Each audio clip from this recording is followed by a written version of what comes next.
کہ جہاں پر یہ ایک خاص قسم کا فاسفیٹ جب استعمال کیا گیا تو وہاں پر اس سبزی کو استعمال کرنے والے لوگ جو ان کی آنکھوں سے دکھائی دینا بند ہو گیا آہستہ آہستہ. پھر جب اس کے اوپر ریسرچ ہوئی تو پتہ لگا کہ یہ سبزیوں کے اوپر یہ سب کچھ اسپرے کیا ہوا تھا جس کی وجہ سے ان کی آنکھیں جو ہیں انہوں نے کام کرنا چھوڑ دیا.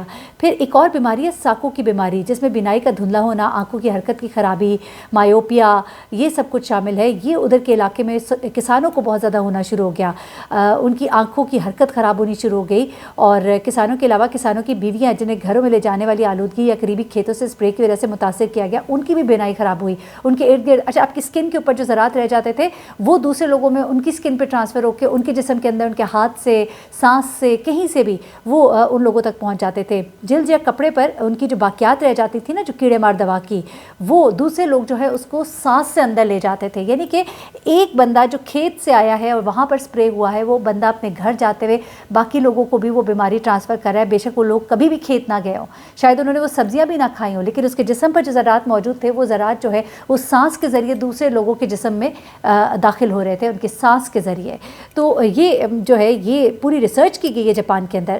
اچھا اس کے بعد جو اس کے اثرات ہیں اس کے اوپر جو باقاعدہ تحقیق کی گئی ہے مشیگن یونیورسٹی میں آپ کو اس سے بھی ساتھ ساتھ بتا رہی ہوں کہ یہ چھوٹی موٹی تحقیق نہیں ہے.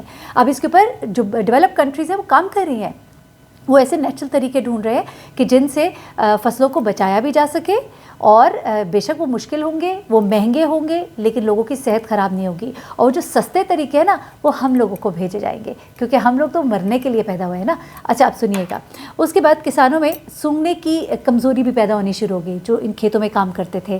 پھر اس کے بعد بہت سے کسانوں کا جب جائزہ لیا گیا تو پتہ لگا کہ ان میں بہت سی بیماریاں جو ہیں وہ جنم لینے شروع ہوگی جن میں سونگنے کی کمزوری، آنکھوں کی بصارت کا کمزور ہونا، اس کے علاوہ اسی زہر کی وجہ سے ان کے جسم میں بہت سی بیماریاں، بہت سی تبدیلیاں جو ہے یعنی کہ ان کا اعصابی نظام جو ہے ان کا کسی چیز کو ریاکٹ کرنا، کسی چیز کو سردی گرمی محسوس کرنا، یہ چیزیں جو ہے وہ بری طرح سے متاثر ہوئیں. اور اس کے بعد جو پارکنسنز ہوتی ہے وہ، اس کے علاوہ جو بھولنے کی بیماری ہوتی ہے، ADHD ہوتا ہے، ہر طرح کی بیماریاں، اور خاص طور پہ جو حاملہ خواتین ہوتی ہیں ان کے بچوں میں آٹزم کی بیماری جو ہے، آٹزم جو ہے وہ ہونے کا خدشہ بڑھ جاتا ہے. یہ باقاعدہ تحقیق سے یہ باتیں سامنے آئی ہیں. بچوں پر آٹزم کی نشو و نما پر یہ اثرات دیکھے گئے. اچھا اس کے علاوہ بچوں پر یہ دوائیاں بہت زیادہ اثر کر رہی تھیں. اس کی وجہ کیا ہے؟ دیکھیں بچے جو نا فزیولوجی ان کا میٹابولک ریٹ بڑا تیز ہوتا ہے. خاص طور پہ کیڑے مار زہروں کا جب وہ شکار ہوتے ہیں نا تو بچے چونکہ وہ چھوٹے ہوتے ہیں اپنے قد کی وجہ سے زمین کے زیادہ قریب ہوتے ہیں، زمین سے وہ ان چیزوں کو چھوتے ہیں، منہ کے اندر وہ چیزیں جاتی ہیں.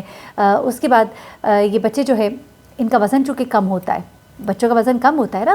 اب اگر اس دوا کی مقدار، ان کے وزن کے مقدار، آپ ہمیشہ ایک انسان کا وزن دیکھا جاتا ہے اور اس کی غذا دیکھی جاتی ہے. اب بچے کا وزن اور قد تو چھوٹا ہے لیکن جو مقدار اس کے اندر جا رہی ہے اتنی مقدار ایک بڑے آدمی کے اندر جا رہی ہے، لیکن اثر اس کا بچے پہ زیادہ اس لیے ہوگا کیونکہ بچے کا وزن کم ہے تو اس کے لیے مقدار تو اور بھی کم ہوتی تو وہ بھی خطرناک تھی. تو بڑے کے لیے وہ کم خطرناک ہے کیونکہ وہ اتنی مقدار بڑے میں گئی، لیکن بچے میں جو گئی وہ اس کے قد اور اس کے جسم کے حساب سے وہ زیادہ تھی اور بچہ اس کا بہت بری طرح سے پھر شکار ہوتا ہے. بچے کے اوپر بہت زیادہ اس کے اثرات دیکھے گئے. بہت زیادہ بڑی تعداد میں بچے جو ان کھیتوں کے پاس رہتے تھے یا ان کھیتوں سے خوراک حاصل کرتے تھے وہ بچے بہت بڑی تعداد میں اسپتالوں میں داخل ہوئے. یہ میں بات کر رہی ہوں جاپان کی، یہ میں بات کر رہی ہوں فرانس کی جہاں پہ یہ باقاعدہ ریسرچ ہوئی. بچے زمین پہ چیزوں کو چھوتے ہیں، منہ کو ہاتھ لگاتے ہیں، وہ زیادہ اس سے ایکسپوز ہوتے ہیں ان چیزوں کو اور ان کو زیادہ اس کے اثرات ہوتے ہیں. 2014 میں فرانس کا ایک علاقہ ہے جہاں پہ پرائمری اسکول کے 23 بچوں کو انگور کے ایک باغ میں فنگسائڈز کی چھڑکاؤ کی وجہ سے متلی ہوئی، سر درد ہوئی، جلد کی جلن ہوئی. اور اس کے بعد یہ مقدمہ ایک دائر کیا گیا ماحولیاتی تنظیموں کی طرف سے فرانس میں ہی، اور اس کے بعد انگور کے ان 2 باغوں پر 30,000 یورو کا جرمانہ کیا گیا. دیکھیں لوگ اتنا سیریس لیتے ہیں ان چیزوں کو، لیکن ہمارے یہاں کیسے ہو سکتا ہے یہ سب کچھ. اس کے بعد یہ جو چیزیں ہیں انڈیا میں جس طرح وہ کہا جا رہا ہے کہ بچوں میں کیڑے مار زہر کا استعمال کئی دہائیوں سے اہم ہے، اور شمالی انڈیا کا جو علاقہ ہے وہاں پر یہ جو کیڑے مار دوائی ہے ایلپ، اس کا اثر جب دیکھا گیا تو پتہ لگا کہ 30 بچوں میں سے 14 بچے اس کیڑے مار زہر کی وجہ سے جاں بحق ہو گئے. اچھا یہ چیزیں میں نے آپ کو اب بتا دی.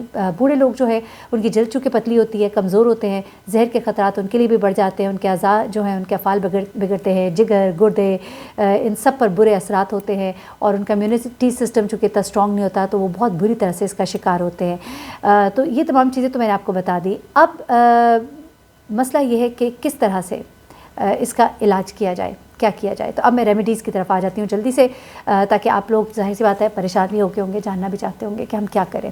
تو جناب خوراک جو معیارات مرتب کرتے ہیں WHO وغیرہ، ان سب کی طرف سے یہ کہا گیا ہے کہ غذائیں جو استعمال کر رہے ہیں جن پر کیڑے مار زہروں کی تعداد ہو، تو اس کو آپ نے کیا کرنا ہے، سب سے پہلے تو ان کو آپ نے بہت اچھے سے دھونا ہے۔ کھانا پکانے اور پروسیسنگ کے طریقوں سے، جیسے کہ بلیچنگ، ابالنے اور تلنے کے ذریعے کیڑے مار زہروں کی سطح کو 80% تک کم کیا جا سکتا ہے۔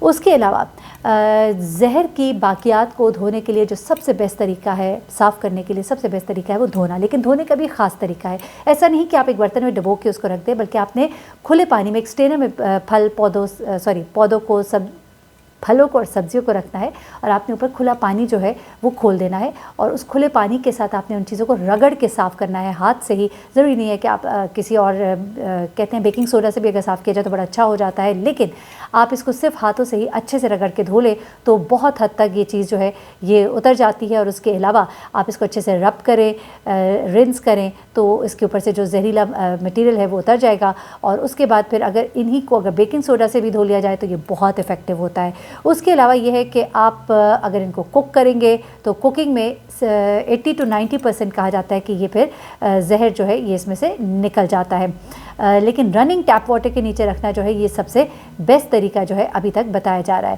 اس کے علاوہ کچھ مزید چیزیں جو ہے وہ یہ ہے، اسٹڈیز بتا رہی ہیں کہ جو نیورولوجیکل ڈس آرڈرز ہے، الزائمر ہے، پارکنسنز ہیں، یہ تمام چیزیں جو ہیں یہ انہی پیسٹیسائڈز والی سبزیوں پھلوں کو استعمال کرنے کی وجہ سے ہوتا ہے۔ اس لیے پلیز آپ نے بہت دھو کے بڑے احتیاط کے ساتھ ان سبزیوں کو استعمال کرنا ہے۔ آپ کی صحت جو ہے اس کے لیے یہ بہت ضروری ہے، بہت ضروری ہے۔